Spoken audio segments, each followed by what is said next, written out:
It's Wednesday, it's midday, so it's time for this. PMQs Unpacked on Times Radio, unpacking the politics and cutting through the crossfire. Order, order. I call Matt Chorley and Tim Shipman. Yes, Tim Shipman's here. Tim Shipman, we've got a new jingle. It's a new year, new jingle. Yes, very exciting indeed, Matt. And a brief appearance from my wife there. Just complete all online appearances. That is, these are the times that we now live in, of course. I'm at home, Tim Shipman's at home. We're going to watch PMQs together, pausing the action, as we always do with PMQs Unpacked, to explain what is going on, all being well. This really is the coolest watch party anywhere, isn't it? It really is. Tim, what do you expect to come up at PMQs today? Well, I've been struggling to work it out. Poor old Keir Starmer's only got 6 questions. I was sort of jotting down things he might go on. Boris Johnson's bike ride, the shambles over the school meals, his call for nurseries to close, the schools U-turn last week, the vaccine rollout, which we now are told we're going to get vaccine centres 24/7, which 48 hours ago they said they weren't going to do. I mean, the man is spoilt for choice, isn't he? He is a bit. Do we think, who's starting the year in the best shape, do we think? Well, I mean, interestingly, I think we're where we've been for several months. Mr. Speaker, can I join the condolences expressed by the Prime Minister, I'm sure on behalf of the whole of the House. Can I also, Mr. Speaker, begin by paying tribute to all of those involved in the vaccine programme. I went to the Newham vaccine hub last week, and it was really uplifting to see the NHS, the Red Cross and lots of volunteers all working together and giving real hope. They had a simple message to me, which is if they had more vaccine, they could and they would do more. And I'm sure that's shared across the country. I welcome news that's come out this morning about a pilot of 24/7 vaccine centres. I anticipate there's going to be huge clamour for this. So can the Prime Minister tell us, when will the 24/7 vaccine centres be open to the public, because I understand they're not at the moment, and when will they be rolled out across the country?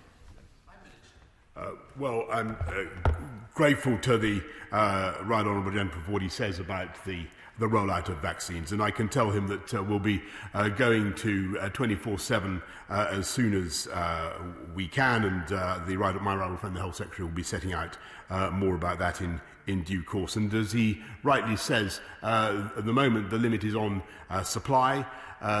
We have a huge network, 233 hospitals, 1,000 GP surgeries, 200 pharmacies and 50 mass vaccination centres. And they are going, as he has seen himself, exceptionally fast. I pay tribute to their work. And it's thanks to the work of the NHS and to the Vaccine Task Force that we have secured more doses, I think, per capita than virtually any other country in the world, certainly more than any other country in Europe. Keir Starmer. So let's dive in there, as we do with PMQs Unpacked. We pause the action just to take stock of what they're saying and see if there's any news committed. Main thing that leapt out there, Boris Johnson confirming that 24/7 vaccination centres are going to happen, Tim. Yeah, and that they will get rolled out further than just sort of the odd one or two. What he wasn't able to say was how quickly. I think we got exceptionally fast today. So not there was a sort of claim of world beating at the end, where he said we're the best in Europe. And actually, per capita, we seem to be. The Israelis are miles ahead of everybody, and there's a couple of places in the Middle East that have done quite well on vaccination. And I think we're sort of third or fourth in line. The government doesn't get a lot of credit for that. Because so much of the sort of detail appears to be disorganised. But, let's be frank, it's only a bunch of public pressure that has made them do this 24/7 thing. A lot of people have been making that point in the last 72 hours, and the government seems to have responded exceptionally fast, but we're not quite clear how fast. Yeah, and I suppose the thing is, having got that early advantage of proving the vaccines early, it would look really bad if Britain now let that advantage slip. Let's go back to the House of Commons. Keir Starmer's second question. Thank you, Mr. Speaker. I obviously welcome that and urge the Prime Minister and the Government to get on with this. We're all happy to help, and there are many volunteers who are. The sooner we have 24/7 vaccine centres, the better for our NHS and the better for our economy. Mr. Speaker, the last PMQs was on the 16th of December. The Prime Minister told us then that we were seeing, in his words, a significant reduction in the virus. He told us then that there was no need for endless lockdowns and no need to change the rules about Christmas mixing. Since then, since that last PMQs, 17,000 people have died of COVID. 60,000 people have been admitted to hospital. And there's been over 1 million new cases. How did the Prime Minister get it so wrong? And why was he so slow to act? Well, Mr. Speaker, of course, what he fails to point out is that on the 18th of December, 2 days later, the government was informed of the spread of the new variant and the fact that it spreads roughly 50 to 70% faster than the old variant, and that is why it is indeed correct to say that the situation today is very troubling indeed. We have 32,000 COVID patients in hospital. The NHS is under huge strain. And Mr. Speaker, I would like to take this opportunity to pay tribute to all the staff, the doctors, the nurses, everybody working now in our NHS who are doing an extraordinary job under the most challenging possible circumstances to help those who so desperately need it. And I thank them for what they are doing.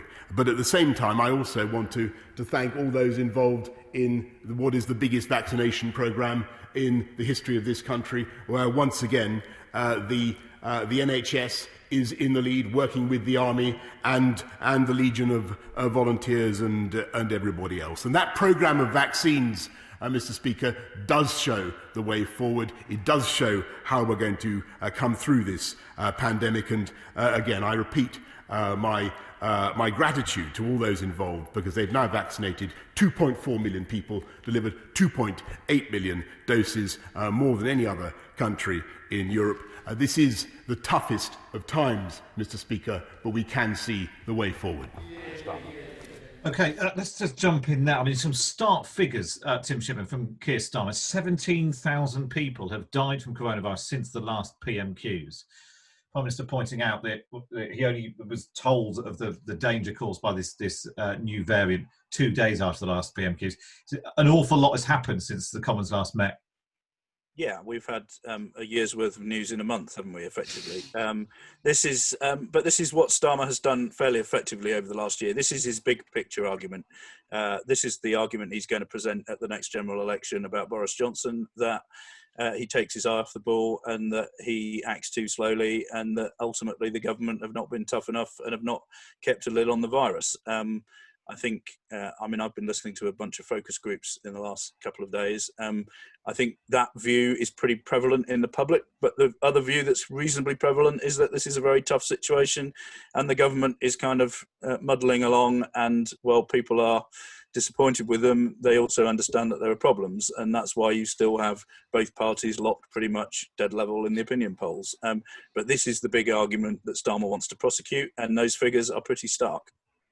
I do wonder, having listened to our Times Radio focus group as well this week, there's a bit of people quite like Boris Johnson when he opens up the economy and he eases some restrictions, even if deep down we know he shouldn't be doing it and it's a bit premature, and then he leaves it too long, but at least we can go and meet our mates and all that sort of thing, and then he locks. So although they probably agree with Keir Starmer that in terms of controlling the virus, it's the right thing to do to act earlier, actually they sort of buy in and go along with what Boris Johnson's been doing. Let's go back. Question 3 from Keir Starmer.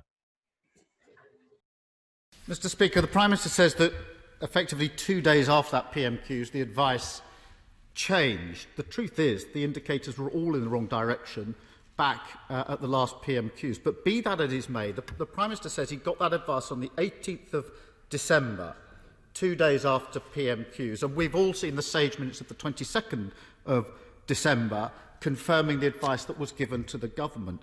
The government's advisers warned the Prime Minister that the new variant was spreading fast and it was highly unlikely that November-style lockdowns would be sufficient to control it. Pretty clear advice on the 18th of December to the Prime Minister from Sage. Tougher lockdown than November is going to be needed. I've got the minutes here. Everybody's seen them.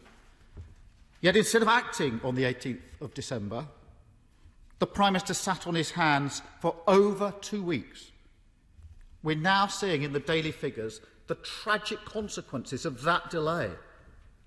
So how does the Prime Minister justify delaying for 17 days after he got that advice on the 18th of December? Well, Mr. Speaker, I must disagree very profoundly with what the right honourable gentleman just said, because he knows very well that within 24 hours of getting the advice on the 18th about the spread of the new variant, we acted to put the vast part of the country into much, much tougher measures. And indeed, they have what we are now seeing, and it's very, very important to stress that these are early days.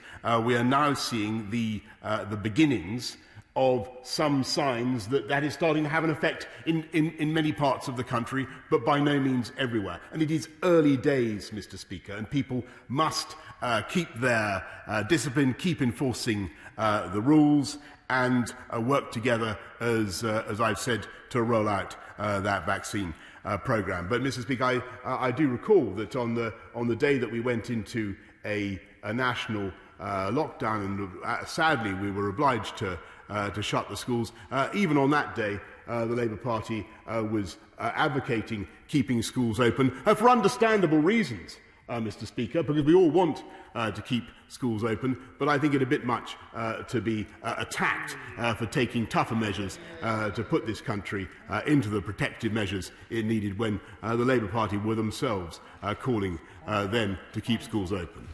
The tit for tat of the Labour Party calling to keep schools open. Of course, actually, if Boris Johnson was so keen on shutting the schools, he might have announced it with more than 5 minutes' notice, as he did last week. Yeah, no, Boris Johnson was absolutely determined to keep the schools open as well. The previous Friday, many of his ministers wanted to close them, and he was still doing Andrew Marr 2 weekends back on the Sunday, saying he wouldn't do it, and the following day, on the Monday, he did. So, Starmer can always build a case on these specifics, and it's reasonably rhetorically effective. Johnson can intone gravely and say, "Look, we did act. It may not have been tough enough." The problem we've got with all these figures, as he sort of implied there in his answer, the Prime Minister, there is at least a 2-week lag time in knowing what effect the things you have done have had on the numbers. So it may be that going into sort of tier 4 in December actually is beginning to have an effect in plateauing off the infection rate. Since then, we've locked down even harder, but that won't become clearer until closer to the end of the month. And that's sort of where we are, isn't it? Actually, in terms of epidemiologically or whatever, the government, has put the lockdown in. It takes a couple of weeks for that to feed through into the figures. We're possibly already seeing some of the figures topping out. Keir Starmer can keep saying, well, you need to do something else, you need to do something else.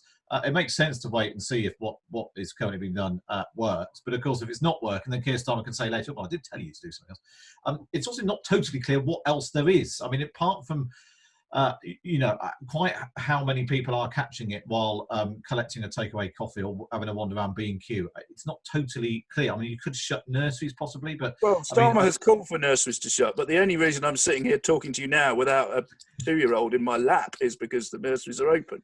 So, yes, I'm not sure that's the biggest vote winner, that one. No, possibly not. But there'll be a lot of people in the same boat, unable to do an hour's work if they've got children rolling about. So, and the key thing there is that who's got those people in nursery? A lot of the time, it's key workers. That's nurses and doctors and people like that. And if they can't work because their kids need to be at home, that's a real problem. So, shutting nurseries is a pretty double-edged sword, I think. Yeah, exactly right. Well, let's go back. Question 4 from Keir Starmer. Mr. Speaker, just for the record, I wrote to the Prime Minister on the 22nd of December. I hadn't seen the sage advice at that stage, saying to him, if it indicated there should be a national lockdown, he should do it immediately and he'd have our full support. I'll put that in the public domain so people can just check the record. But, Mr. Speaker, more fundamentally, the Prime Minister says we took measures straight away, we put people into different tiers. The advice was a November-style lockdown is not enough. How on earth was putting people into a different tiered system an answer to the advice that was given? And isn't this the situation that every time there's a big decision to take, the Prime Minister gets there late? The next big decision is obvious. The current restrictions are not strong enough to control the virus. Stronger restrictions are needed. And it's no point members opposite shaking their heads. In a week or two, the Prime Minister is likely to be asking members to vote for this. So can the Prime Minister tell us, when infection rates are much higher than last March, when hospital admissions are much higher than last March, when death rates are much higher than last March, why on earth are restrictions weaker than last March? Mr. Speaker, we keep things under a constant review, and we will continue to do so. And certainly, if there is any need to toughen up restrictions, which I don't rule out, Mr. Speaker, we will of course come to this House. But perhaps, as is so often the case, the right honourable gentleman didn't listen to my earlier answer. Because I pointed out to the House that actually the lockdown measures that we had in place, combined with the Tier 4 measures that we were using, are starting to show signs of some effect, and we must take account of that too, Mr. Speaker, because nobody can doubt the serious damage that is done by lockdowns to people's mental health, to jobs, to livelihoods as well. And Mr. Speaker, if to listen to the right honourable gentleman over the last 12 months, you'd think he had absolutely no other policy except to plunge this country into 12 months of lockdown. And as for coming too late to things, Mr. Speaker, I think it was only a few weeks ago that he was attacking the vaccine task force that has secured the very doses, the millions of doses that have put this country into the comparatively favourable position that we now find ourselves. Boris Johnson there, trying to dig into when Keir Starmer perhaps come to things a bit late. If it is a bit muted, and Keir Starmer mentioning that MPs were shaking their heads, which doesn't come across terribly well on TV or radio. There aren't actually that many MPs in the Commons, and those that are wearing masks. There's a new instruction from Lindsay Hoyle. You remember I spoke to Lindsay Hoyle on the show last week, and he mentioned that he wanted MPs, if they weren't speaking, to wear masks. So not many there. Those that are wearing masks. Are we getting much further on this, Tim Shipman? I feel like Keir Starmer's asked the same question. Was it 4 times now?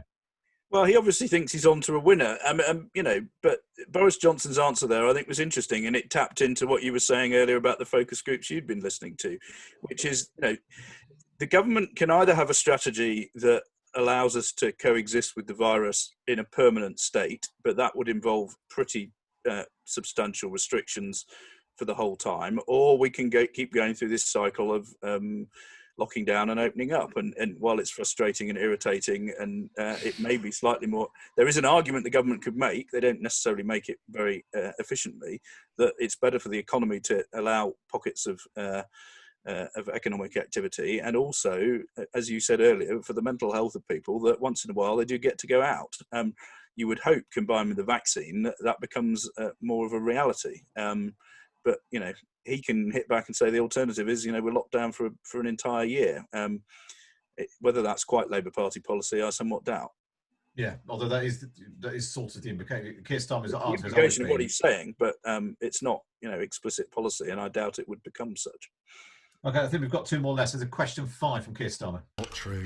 Every time I've spoken about the vaccine, I've supported it. But the Prime Minister says we're balancing health restrictions and the economy. And yet we ended 2020 with the highest death toll in Europe and the deepest recession in any major economy. So that just isn't a good enough answer. Mr. Speaker, I want to turn to the latest free school meals scandal. We've all seen images on social media of disgraceful food parcels for children, costed at about £5 each.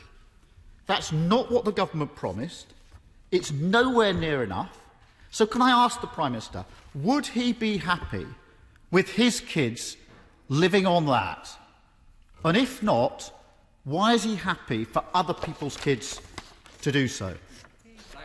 Well, Mr. Speaker, I don't think anybody in this House is happy with the disgraceful images that we've seen of the food parcels that have been offered. They are appalling. They're an insult to the families that have received them. And I'm grateful, by the way, to Marcus Rashford, who highlighted the issue and is doing quite an effective job by comparison with the right honourable gentleman in holding the government to account for these issues. And the company in question has rightly apologised and agreed to reimburse. But it is because we want to see our kids properly fed throughout this very difficult pandemic that we've massively increased the value of what we're providing. Another £170 million in the COVID winter grant scheme. £220 million more for the holiday activities and food programme, and we're now rolling out the national free school meal voucher scheme, as we did in March, to give parents the choice to give kids the food that they need. Under this government, we will do everything we can to ensure that no child goes hungry as a result of the privations caused by this pandemic. Keir Starmer. Well, Keir Starmer, they're daring to talk about the Prime Minister's children, not numerically, but just asking if if he'd be happy for them to be handed a box with two carrots, a potato and a yoghurt in it. Once again, Tim, the government it just seems to have a blind spot. I don't know if it's a Gavin Williamson-shaped blind spot or whatever, that they just can't seem to get on top of this question of helping families with children feed their children during the school holidays.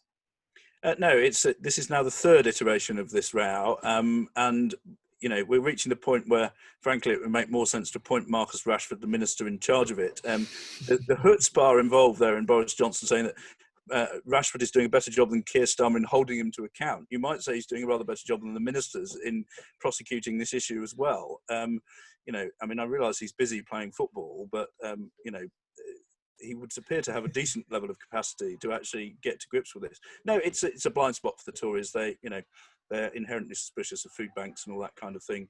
And why they don't see this as a massive political issue that they just need to squash once and for all.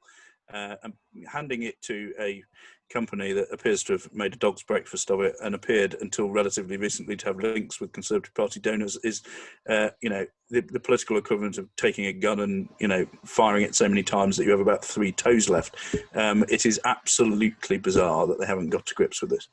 Interesting that Keir Starmer didn't do more questions on it. I know he's got one left, but actually hammering away on this. It's the story that everyone's sort of talking about. Everyone's seen that photo of a bag of dry pasta and a piece of cheese. The two stories that are always going to cut through. We're going to be the food one and the fact that Boris Johnson went cycling the other day. We'll wait and see whether he comes at him in the final question on that. But those are the two things most likely to attract a headline and to get noticed. As I say, Starmer likes building a long-term argument about this government, and he's done that relatively effectively in this set of questions. But if he wanted sort of sexy headlines, he's not gone about it entirely the right way, to be honest. Well, let's see. This is what we call the social media section, where both of them wrap up their big argument in some snappy sound bites that they hope will go viral on Twitter. It's Keir Starmer's last question. Mr. Speaker, the Prime Minister says that the parcels are disgraceful, but it shouldn't have taken social media to shame the Prime Minister into action. Like the Education Secretary, he blames others, and he invites me to hold him to account. So let me do that. Because blaming others, Prime Minister, it's not as simple as that, is it? Because I've checked the government guidance on free school meals, the current guidance, published by the Department of Education. I've got it here. It sets out example parcel for one child for 5 days. Department of Education, Prime Minister, you want to be held to account. 1 loaf of bread, 2 baked potatoes, block of cheese, baked beans, 3 individual yoghurts. Sound familiar? That's the images, Prime Minister, you just called disgraceful. The only difference I can see in this list and what the Prime Minister has described as disgraceful is a tin of sweet corn, a packet of ham and a bottle of milk. So he blames others. But this is on his watch.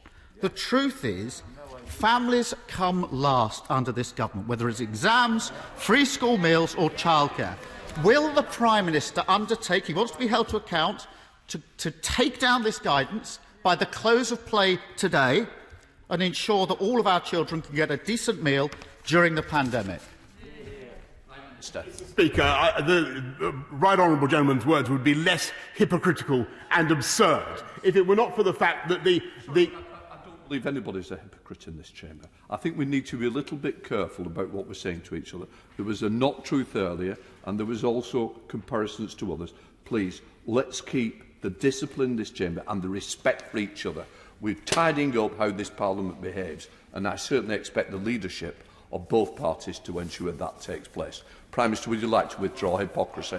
I'm delighted to be advised by you, Mr. Speaker. Let me confine my criticism to the absurdity of the, which I hope is acceptable, Mr. Speaker, of the right honourable gentleman attacking us over free school meals when it was a Conservative government that instituted free school meals, universal free, not a Labour government, and of the 280 billion that we have spent securing the jobs and the livelihoods of people across this country, uprating universal credit, increasing and in addition increasing the living wage by record amounts this year and last year, increasing local housing allowance. The overwhelming majority, the bulk of the measures, the benefits fall in favour of the poorest and the neediest in society, which is what this House would expect. And Mr. Speaker, he takes one position one week, one position the next. That is what he does. That's been his whole lamentable approach throughout this, if I can get away with lamentable, Mr. Speaker,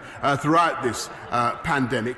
And he says he supports the vaccine now. He says he supports the vaccine rollout, and he goes and tries to associate himself with it because he senses that it is going well. But don't be in no doubt, Mr. Speaker, that was the party that wanted us, this country, to stay in the European Union vaccine programme. He stood on, yeah, absolutely true, he stood on a manifesto, which he has not repudiated, Mr. Speaker, to dismantle the very pharmaceutical companies that have created this miracle of science, which is true. Prime Minister, there are questions, and sometimes we've got to try and answer the question to what was asked of you. I think to run through the history is one thing, but in fairness, it is Prime Minister's questions. What I would say is it was the final question. We've lots of others to go through. So I think what I'm going to do now is move on to Simon Jupp in Sidmouth, who's desperate to ask a question. Well, there we are. It's Lindsay Hall really getting tough with Boris Johnson, telling him he can't call Keir Starmer a hypocrite, which I think that's a new. You're normally not allowed to say that someone has been lied in any way or misled the House. That's definitely a no-no. I wasn't aware that hypocrite was. I think if we're ruling out claims of hypocrisy, we're going to have a pretty arid political debate over. I think that's a step too far, personally. I think on safer grounds. He did respond to Hoyle. He kind of, he took the mickey out of it a little bit. But if John Bercow had been doing it in his sanctimonious fashion, I think he would have got pretty short shrift from a Tory Prime Minister there. But Hoyle actually has quite a lot of respect on the Tory benches. And, if he can make things a little more civil, it'd be quite interesting.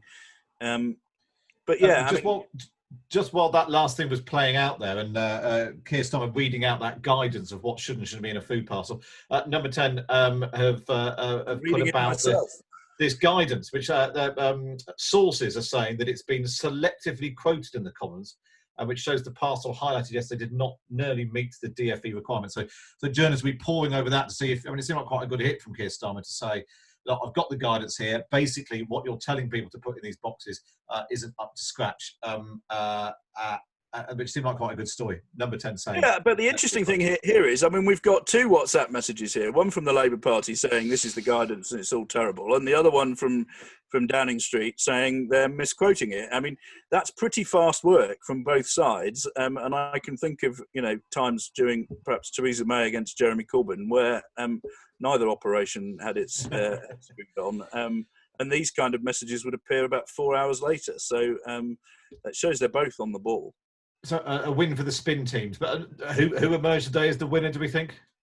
Well, yet again, Boris Johnson came in on a sticky wicket and he leaves, having taken a pounding on his upper body, but without his wickets falling completely over. And Starmer, has built, more of that long-term case. And by peppering the Prime Minister with all these balls, he's shown that he can.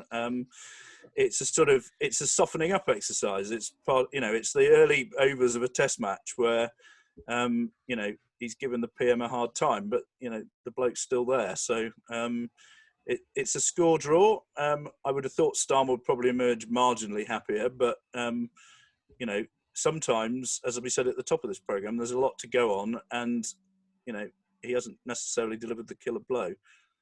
Well, Tim Shipman, lovely to speak to you as ever. That's PMQs Unpacked. We pause the action live from the House of Commons, joined by Tim Shipman, political editor of the Sunday Times, who brings us all of the analysis and cricketing metaphors that you need.